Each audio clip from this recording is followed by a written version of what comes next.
দর্শক, খুবই গুরুত্বপূর্ণ অন্তত দুটি খবর আছে। একটি খবর হচ্ছে গতকাল সিরিয়ায় তুরস্কের অবস্থানে ইসরায়েল হামলা চালানোর পর তুরস্ক অনেকটা চুপ হয়ে গিয়েছিল বলে আমরা ভাবছিলাম, কিন্তু এখনকার খবর হচ্ছে তুরস্ক পরিকল্পনা করছে তারা S-400 ক্ষেপণাস্ত্র প্রতিরক্ষা ব্যবস্থা দিয়ে ইসরায়েলের যুদ্ধ বিমানে আঘাত করবে। ইসরায়েল সুস্পষ্ট করে বলেছে, যাই হোক তাই হোক, সিরিয়ায় তুরস্কের কোনো বিমান উপস্থিতি অর্থাৎ সিরিয়ায় তুর্কি বিমান বাহিনীর উপস্থিতি কোনোভাবেই মেনে নেবে না। সিরিয়ায় তুর্কি বাহিনীর উপস্থিতি মেনে নেয়া না নেয়ার কে ইসরায়েল, সে প্রশ্ন কিন্তু থেকে যাচ্ছে।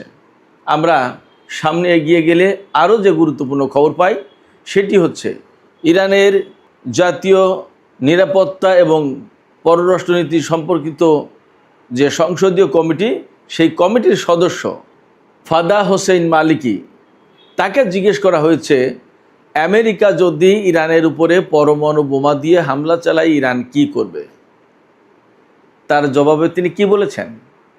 অত্যন্ত গুরুত্বপূর্ণ কথা তিনি বলেছেন, যেটা আমি অনেকটা গত পরশুদিনের ভিডিওতে বলেছিলাম। সুপ্রিয় দর্শক, এই দুটি বিষয়ের পাশাপাশি আরেকটি গুরুত্বপূর্ণ খবর আমি আপনাদেরকে জানাই। ইরান পরিকল্পনা করছে আমেরিকা যদি এবার ইরানের উপর হামলা চালায় তাহলে ইরান এই যুদ্ধকে মিডল ইস্টের বাইরে, মধ্যপ্রাচ্যের বাইরে নিয়ে যাবে এবং সুনির্দিষ্ট দুটো দেশকে অন্তত টার্গেট করে রেখেছে। কারা সেই দুটো দেশ এবং মধ্যপ্রাচ্যের বাইরে আসলে ইরান এই যুদ্ধকে কোথায় নিয়ে যেতে চায় এবং কেন এই প্রশ্ন আসছে। একই সাথে আর একটা গুরুত্বপূর্ণ খবর আছে, ইসরায়েল কাতারকে তার স্বার্থের চরম বিরোধী একটি দেশ হিসেবে বিবেচনা করছে, যার কারণে কাতারকে এখন থেকে আর প্রতিরক্ষা সরঞ্জাম রপ্তানি করবে না, দেবে না। দর্শক, এতক্ষণ যে বিষয়গুলো আমি আপনাদের সামনে শিরোনাম আকারে তুলে ধরলাম, এই বিষয়গুলো নিয়ে এখন আমি বিস্তারিত আলোচনা করতে যাচ্ছি। আশা করছি আপনাদেরকে শেষ পর্যন্ত সঙ্গে পাবো। আর যদি ভিডিও ভালো লাগে তাহলে বরাবরের মতোই আমার আবেদন, লাইক, কমেন্ট, শেয়ার করবেন এবং চ্যানেলটি সাবস্ক্রাইব করে সাথেই থাকবেন। দর্শক, চলুন আমরা বিস্তারিত আলোচনা করি। প্রথম যে আলোচনাটি সেটি হচ্ছে গতকাল সিরিয়ায় তুর্কি অবস্থানে ইসরায়েল বিমান হামলা চালিয়েছে। এক দফা নয়, দুই দফা নয়, 8 দফা, 8 বার হামলা চালিয়েছে। সিরিয়ার একটি নষ্ট হয়ে যাওয়া বিমান ঘাঁটি পুনর্নির্মাণ করছিল এবং ঘাঁটিটির সবচেয়ে গুরুত্ব এখানে, এই বিমান ঘাঁটিটি তুরস্কের সীমান্ত থেকে মাত্র 70 কিলোমিটার দূরে। অর্থাৎ গতকাল ইসরায়েল যেখানে হামলা চালিয়েছে বলা যায় যে একেবারে তুরস্কের সীমান্তবর্তী অঞ্চলে, আর একটু সামনে গেলেই তুরস্ক। তার মানে তুরস্কের একেবারে নাকের ডগায় ইসরায়েল বিমান হামলা চালিয়েছে। সবচেয়ে বড় কথা, যেখানে হামলা চালিয়েছে সেটা হচ্ছে তুরস্কের অবস্থান, বিকজ ওই বিমানবন্দর বা ওই বিমান ঘাঁটির সমস্ত নির্মাণ কাজ তুরস্ক করছিল। এখন গতকালের এই হামলার পর তুরস্ক একদম চুপ, ঝিম মেরেছে, বলা যায় কোনো কথা নেই। কোথাও কোথাও খবর বেরিয়েছে যে তুরস্ক অস্বীকার করছে যে না, ইসরায়েল এই হামলা চালায়নি। এখন খুঁজতে খুঁজতে খবর পেলাম তুরস্ক এমন বিষয় বিবেচনা করছে যে ইসরায়েল আরেকবার হামলা চালালে তুরস্ক তার S-400 ক্ষেপণাস্ত্র প্রতিরক্ষা ব্যবস্থা করবে ইসরায়েলি বিমানের বিরুদ্ধে। S-400 কোথায় পেল তুরস্ক? আপনাদের নিশ্চয়ই মনে আছে, রাশিয়ার কাছ থেকে পেয়েছিল। আগের বার ডোনাল্ড ট্রাম্প যখন ক্ষমতায়, তখন তুরস্ক F-35 যুদ্ধ বিমানের জন্য আমেরিকার সাথে বহু দেন দরবার করেছে, তার ওই বিমান কেনার জন্য টাকাও দিয়ে আসছে প্রচুর পরিমাণে, কিন্তু আমেরিকা দেয়নি। তখন তুরস্ক অনেকটা রাগ করে বা আমেরিকাকে চাপে ফেলানোর জন্য রাশিয়ার কাছ থেকে S-400 কিনেছিল। রাশিয়ার কাছ থেকে S-400 ক্ষেপণাস্ত্র প্রতিরক্ষা ব্যবস্থা কেনার পর আমেরিকার সাথে তুরস্কের সম্পর্ক কিন্তু আরও খারাপ হয়েছিল। সময়ের পরিক্রমে সেটা আস্তে আস্তে আস্তে আস্তে কিছুটা ঠিক হয়েছে। সবচেয়ে বড় কথা, তুরস্ক তো নেটো জোটের একটা গুরুত্বপূর্ণ সদস্য। আমেরিকার পরেই নেটো জোটে তুরস্কের সবচেয়ে বেশি সেনা। এখন S-400 বিক্রি করে দিতে বলে আমেরিকা। মার্কিন প্রেসিডেন্ট ট্রাম্প বলেছেন তুরস্কের প্রেসিডেন্ট রজব তাইয়িপ এরদোগানকে যে আপনারা যদি F-35 যুদ্ধবিমান নিতে চান তাহলে S-400 বিক্রি করে দিতে হবে অথবা রাশিয়াকে ফেরত দিতে হবে। আমি নিশ্চিত এটা প্রেসিডেন্ট ডোনাল্ড ট্রাম্পের একটা কৌশলী বক্তব্য। যখনই S-400 তুরস্ক বিক্রি করে দেবে বা রাশিয়ার কাছে ফেরত দেবে, তখনই আমেরিকা নানান অজুহাতে তুরস্ককে ওই যুদ্ধ বিমান দেবে না এবং তখন একুল ওকুল দুই কুলি যাবে তুরস্কে। যাই হোক, এই S-400 ক্ষেপণাস্ত্র প্রতিরক্ষা ব্যবস্থা বলা হয় বিশ্বের যে কোনো স্টেলথ যুদ্ধ বিমানের জন্য ঘাতক, মারাত্মক। এটাকে একেবারে প্রাণঘাতী অস্ত্র বলা হয় যুদ্ধ বিমানের জন্য। বলা হয় যে বিশ্বে এমন কোনো যুদ্ধ বিমান নেই যা S-400-এর রাডার সিস্টেমকে এড়িয়ে যেতে পারে। যদি তাই হয় তাহলে ইসরায়েলের কোনো বিমান S-400 ফাঁকি দিতে পারবে না। আর S-400-কে যদি ফাঁকি দেওয়া সম্ভব না হয় তাহলে সিরিয়াতে ইসরায়েল হামলা চালাতে গেলে তুরস্ক সেই বিমানগুলো শুটডাউন করতে পারে S-400 ব্যবহার করে। এখন S-400 আর কখন ব্যবহার করবে, কবে ব্যবহার করবে, কিভাবে ব্যবহার করবে, এই প্রশ্ন কিন্তু আসছে। এর জবাব হচ্ছে ইসরায়েল নিজেই বলেছে যে তারা কোনো মতেই সিরিয়াতে তুরস্কের অবস্থান মেনে নেবে না, বিশেষ করে বিমান বাহিনী। এমনকি সেটা যদি তুর্কি বাহিনী না হয়ে সিরিয়ারও কোনো বিমান বাহিনী হয় তাও মেনে নেবে না। ইসরায়েলের প্রধানমন্ত্রী বেনিয়ামিন নেতানিয়াহু একদম সুস্পষ্ট করে বলেছে যে তাদের হাতে MiG-29 থাকুক আর তুরস্কের হাতে F-16 থাকুক, যাই থাকুক না কেন, সিরিয়ায় তুরস্কের যে কোনো অবস্থানের বিরুদ্ধে হামলা চালানো হবে এবং সিরিয়ার কোনো বিমান বাহিনীকে ইসরায়েল মেনে নেবে না। কেন মেনে নেবে না? ইসরায়েল বলছে যে মেনে নেব না এই কারণে, সিরিয়ার যখনই বিমান বাহিনী থাকবে বা সিরিয়াতে তুরস্কের বিমান বাহিনীর অবস্থান থাকবে, তখন ইসরায়েল মনে করে সিরিয়ার বিমান বাহিনী যদি গড়ে ওঠে তাহলে সিরিয়ার আকাশে ইসরায়েল কোনো মতেই ফ্রিলি তার বিমান চালাতে পারবে না। আর তুরস্ক যদি সেখানে বিমান বাহিনী মোতায়েন করে তাহলে একই সমস্যা তার। অতএব সিরিয়ার আকাশ বিমান মুক্ত করার জন্য ইসরায়েল সিরিয়ার বিমান বাহিনীর উপরে অথবা তুরস্কের অবস্থানে বা তুরস্কের বিমান বাহিনীর উপর হামলা চালাবে, তাতে যাই ঘটুক। ব্যাপারটা এরকম। অর্থাৎ সিরিয়া যতই স্বাধীন সার্বভৌম দেশ হোক তাতে ইসরায়েলের কিছু আসে যায় না। ইসরায়েলের জন্য তার আকাশ মুক্ত থাকতে হবে, এটা হলো ইসরায়েলের কথা। এখন এই জায়গায় তুরস্ক কি করবে, সিরিয়া কি করবে, তাদের ব্যাপার, তারা বুঝুক। বাট ইসরায়েলের প্রত্যাশা হচ্ছে এই। যদিও ইসরায়েলের যে প্রত্যাশা, এটা কোনো স্বাভাবিক রাষ্ট্রের কথা হতে পারে না। একটা স্বাধীন সার্বভৌম দেশের উপরে আর একটা দেশ বা আর একটা শক্তি এইভাবে ইচ্ছামতো বিমান চালাবে, যা খুশি তাই করবে, এটা হতে পারে না। এটা কোনো সভ্য রাষ্ট্রের, কোনো সভ্য ব্যক্তির বক্তব্য হতে পারে না। বাট ইসরায়েল তাই করছে, তাই বলছে। এখন ইসরায়েলের বিরুদ্ধে কি করবে সেটা তুরস্ক বুঝুক, সেটা সিরিয়া বুঝুক বা তার বন্ধুরা বুঝুক। এখানে একটা প্রশ্ন হচ্ছে, সিরিয়ার আকাশটা কেন এরকম একদম মুক্ত থাকতে হবে ইসরায়েলের বিমানের জন্য, যাতে কোনো বাধা না আসে? কেন? তার প্রথম এবং প্রধান কারণ একটাই, সেটা হচ্ছে ইরান। সৌদি আরবের ইরাকের উপর দিয়ে এসে ইরানে হামলা চালানো কঠিন একটা কাজ। সেই কাজটা করতে গেলে ঝামেলা আছে। তার চেয়ে সিরিয়ার উপর দিয়ে যদি ইরাকের ওই পাশ দিয়ে যেতে পারে তাহলে ইরানের উপরে সহজেই হামলা চালানো যায়। এবং ইসরায়েল অনেকটা গোয়ারতুমি করে, যা খুশি তাই করে, সে কারোর আকাশসীমা মানে না, লঙ্ঘন করে। ফ্যাক্ট হচ্ছে আরব অঞ্চলে বা মধ্যপ্রাচ্যে বেশিরভাগ দেশেরই ইসরায়েলকে মোকাবেলা করার মতো সাহসও নেই, শক্তিও নেই, যার কারণে তারা চুপ থাকে। এবং সাহস করে ইরান দাঁড়িয়ে গেছে এবং এখন পরিস্থিতি যা হওয়ার তাই হচ্ছে, আমরা তো দেখতেই পাচ্ছি। সিরিয়ার গতকালের ঘটনা নিয়ে যা এখন পর্যন্ত হচ্ছে তাতে মোটামুটি বোঝা যাচ্ছে যে ইসরায়েল এবং তুরস্কের মধ্যে বেশ একটা জটিলতা তৈরি হয়েছে বা হচ্ছে, এবং এই নিয়ে সম্ভবত আরও কিছু হবে। দেখা যাক আসলে বাস্তবতা কোথায় যায়। এদিকে আমি আর একটা গুরুত্বপূর্ণ খবরের কথা বলেছিলাম আপনাদেরকে।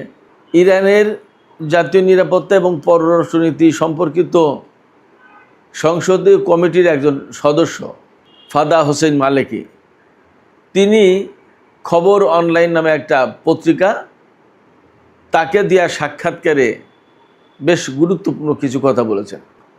ওই অনলাইনের সাংবাদিক ফাদা হোসেনের কাছে জিজ্ঞেস করেছিলেন যে আমেরিকা যদি ইরানের বিরুদ্ধে পরমাণু অস্ত্র ব্যবহার করে তাহলে ইরান কি করবে। জবাবে ফাদা হোসেন মালিকি বলেছেন, আমেরিকা এমন সিদ্ধান্ত নিলে আমরাও আমেরিকার বিরুদ্ধে প্রতিক্রিয়া জানাবো।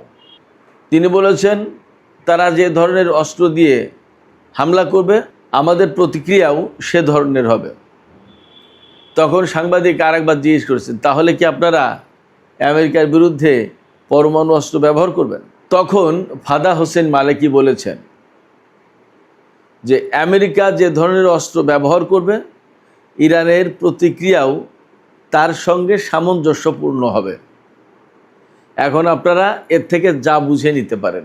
আপনারা যদি মনে করেন যে ইরান পরমাণু অস্ত্র ব্যবহার করবে, আপনারা মনে করতেই পারেন।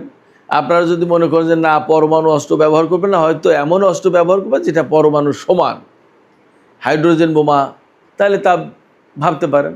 বা আমি যে প্রায় মাঝে মাঝে বলি যে ইরানের কাছে এমন ক্ষেপণাস্ত্র ব্যবস্থা আছে যে ক্ষেপণাস্ত্র মারলে একটা শহরের সমস্ত ইলেকট্রনিক ডিভাইস 1 থেকে 1.5-2 মিনিটের ভেতরে নষ্ট হয়ে যাবে। তো একটা শহরের ইলেকট্রনিক ডিভাইস যদি নষ্ট হয়ে যায় তাহলে তো সেই শহরে একদম মুহূর্তের ভিতরে পঙ্গু হয়ে যাবে। তাহলে তো তার আর কিছু করা থাকে না, তার বিরুদ্ধে আর যুদ্ধের প্রয়োজন আছে। এরকম নানা রকম জল্পনা আছে। তবে ফাদা হোসেন মালিকির যে বক্তব্য তাতে বোঝা যাচ্ছে তিনি যে ইঙ্গিত দিয়েছেন তাতে ইরানের জবাব সমপর্যায়ের জবাব হবে, অর্থাৎ পরমাণু অস্ত্র ব্যবহার হতে পারে। ইরান এই ব্যাপারে যথেষ্ট সতর্ক সচেতন আছে এবং পরমাণু অস্ত্র ব্যবহার হলে ইরান তার জবাবে কি করবে সেই বিষয়টাও তাদের একদম পরিষ্কার সিদ্ধান্ত আছে। এদিকে আমেরিকার বিরুদ্ধে ইরান দীর্ঘমেয়াদী যুদ্ধের প্রস্তুতি নিচ্ছে। ইরান মনে করছে ডোনাল্ড ট্রাম্পের মেয়াদ অন্তত আরও 2.5 বছর আছে। এই 2.5 বছরের ভেতরে ডোনাল্ড ট্রাম্প ক্ষমতা থেকে যাচ্ছে না, আর সে হয়তো যুদ্ধও শেষ করবে না। এই যুদ্ধ যদি শেষ না করে তাহলে পরবর্তী প্রেসিডেন্টের উপরে এই যুদ্ধ শেষ করার দায় দায়িত্ব গিয়ে পড়বে। তার মানে ডোনাল্ড ট্রাম্প এই যুদ্ধকে একটা দীর্ঘমেয়াদী যুদ্ধে রূপান্তরিত যদি করে বা করতে পারে তাহলে ইরান কি করবে। ইরান সেই জায়গায় বলছে যে তারাও এই দীর্ঘমেয়াদী যুদ্ধের একটা প্রস্তুতি নিচ্ছে। অবশ্যই ইরানের কৌশল এখানে ভিন্ন। ইরান আরও কয়েকদিন আগে থেকেই বলছে যে আমরা আগে ডিফেন্সিভ ছিলাম, এখন আমরা অফেন্সিভ হব, অর্থাৎ আগে আমরা নিজেদেরকে রক্ষার চেষ্টা করেছি, এখন আমরা আক্রমণ করব শত্রুপক্ষকে। সেক্ষেত্রে আমেরিকা যুদ্ধ যতই দীর্ঘমেয়াদী করে টেনে নিয়ে যাওয়ার চেষ্টা করুক, ইরান কিন্তু এখন আক্রমণের মাত্রা বাড়াবে আমেরিকার উপরে। এবং আমেরিকার উপরে যখনই আক্রমণের মাত্রা বেড়ে যাচ্ছে তখন আমেরিকা এই অঞ্চলে থাকবে কি থাকবে না, যুদ্ধ চালাবে কি চালাবে না, তাদের ক্ষয়ক্ষতির মাত্রা কি পর্যায়ে থাকবে, এই সমস্ত অনেক কিছু ভাবতে বাধ্য হবে। হয়তো তখন আমেরিকা এই অঞ্চল ছেড়ে চলেও যেতে পারে। ইরানের টার্গেট এইটা।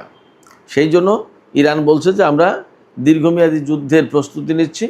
তবে ইরানের যে টার্গেট এখন সেটা হচ্ছে যে আমেরিকার বিরুদ্ধে আক্রমণাত্মক যুদ্ধ শুরু করা এবং আক্রমণাত্মক যুদ্ধের মাধ্যমে আমেরিকার উপরে চাপ সৃষ্টি করা যাবে এবং সেখান থেকে তারা যুদ্ধ শেষ করতে বাধ্য হবে, আর হরমুজ পণ্ডিত খোলা হবেই না। ইরানের একজন কমান্ডার, তিনি হচ্ছেন ব্রিগেডিয়ার জেনারেল নাগদি। ব্রিগেডিয়ার জেনারেল নাগদি বলেছেন যে আমরা একজন ট্যাক্সি ড্রাইভারের কথা যতটুকু বিশ্বাস করি বা যতটুকু আস্থা রাখি, ডোনাল্ড ট্রাম্পের কথায় আমরা ততটুকু আস্থাও রাখি না। তার কারণ হচ্ছে ডোনাল্ড ট্রাম্প কখন কি বলেন এবং সেই কথা 24 ঘন্টা পরে থাকবে কি না, কিংবা আগামী 2 দিন পরে কি হবে, এর কোনো প্ল্যান পরিকল্পনা কোনো ব্যাপারে কোনো ধারণা নেই। ডোনাল্ড ট্রাম্পের ধারণা রাখে না, ধারণা করে কথাও বলে না। ফলে সে কখন কি বলছে কখন কি হচ্ছে তার কোনো ঠিক ঠিকানা নেই। সেই জন্য তার উপর আমরা কোনো আস্থা রাখি না। এখানেই তিনি উদাহরণ দিয়েছেন যে একজন ট্যাক্সি ড্রাইভারের কথায় আমরা যতটুকু আস্থা রাখি ততটুকু আস্থা ডোনাল্ড ট্রাম্পের উপরে রাখি না। ইরানের পক্ষ থেকে আর একটা ঘোষণা আছে, খবর বেরিয়েছে ইরান যদি আবার আক্রান্ত হয়, আমেরিকা যদি ইরানের উপর আবার হামলা চালায়, তাহলে ইরান এই যুদ্ধকে শুধু মধ্যপ্রাচ্যের ভেতরে সীমাবদ্ধ রাখবে না, মধ্যপ্রাচ্য থেকে বাইরে নিয়ে যাবে। কোথায় নিয়ে যাবে? ইরানের পরিকল্পনা হচ্ছে এই যুদ্ধ প্রয়োজনে ইউরোপ পর্যন্ত নিয়ে যাওয়া হবে। এবং প্রাথমিকভাবে ইরান বিবেচনা করে রেখেছে বা টার্গেট করে রেখেছে দুটি ইউরোপের দেশের উপরে হামলা করবে। ইউরোপের দেশ বলতে ইউরোপের যে সমস্ত দেশে মার্কিন ঘাঁটি আছে এবং যে ঘাঁটি ব্যবহার করে ইরানের বিরুদ্ধে হামলা চালাবে, সেই সমস্ত ঘাঁটির উপরে। মধ্যপ্রাচ্যের বেশিরভাগ ঘাঁটি আর হামলা চালানোর মতো অবস্থায় নেই, একদম শেষ।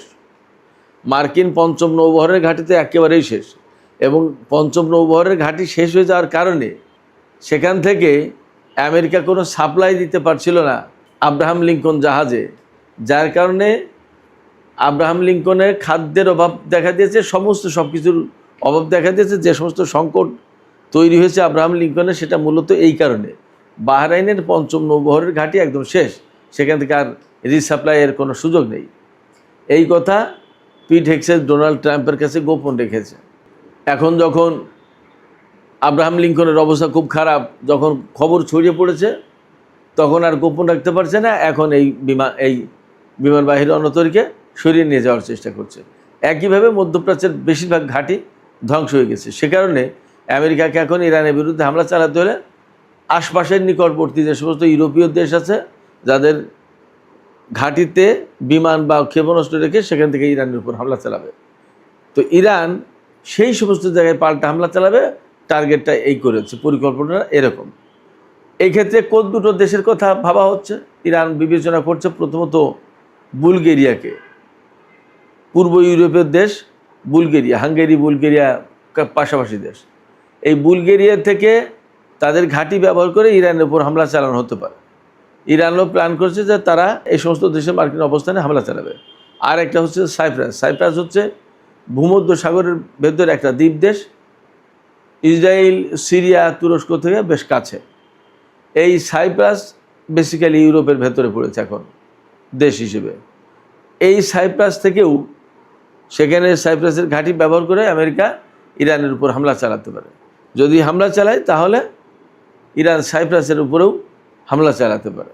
এদিকে ইসরায়েল ঘোষণা করেছে তারা আগে কাতারকে যেভাবে বন্ধু দেশ মনে করতো, এখন আর সেভাবে মনে করছে না, বরং তারা মনে করছে যে কাতার ইসরায়েলি স্বার্থের বিরুদ্ধে কাজ করছে, এবং এই কারণে ইসরায়েল কাতারের কাছে আর প্রতিরক্ষা সরঞ্জাম বিক্রি করবে না। এটা একটা নতুন ডেভেলপমেন্ট। তার মানে আমি ব্যক্তিগতভাবে এতদিন কাতারকে মনে করতাম যে সেই ইরানের খুব ঘনিষ্ঠ এবং ফিলিস্তিনিদের পক্ষের লোক, অতএব ইসরায়েলের সাথে বুঝি তার এই ধরনের সম্পর্ক নেই। এখন দেখি যে সেই ইসরায়েলের কাছ থেকে নিজেই প্রতিরক্ষা সরঞ্জাম কিনত। তো তাহলে কাকে বিশ্বাস করবেন আপনি? সুপ্রিয় দর্শক, আজকের আলোচনা এখানে শেষ করতে চাই।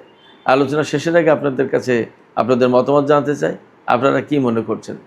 আমরা দুপুরের ভিডিওতে বলেছিলাম যে তুরস্ক একদম চুপ হয়ে গেছে, বাট এখনকার ভিডিওতে কথা বলতে হচ্ছে যে তুরস্ক নাকি ইসরায়েলের বিমান বাহিনীর বিরুদ্ধে S-400 ক্ষেপণাস্ত্র প্রতিরক্ষা ব্যবস্থা ব্যবহার করবে।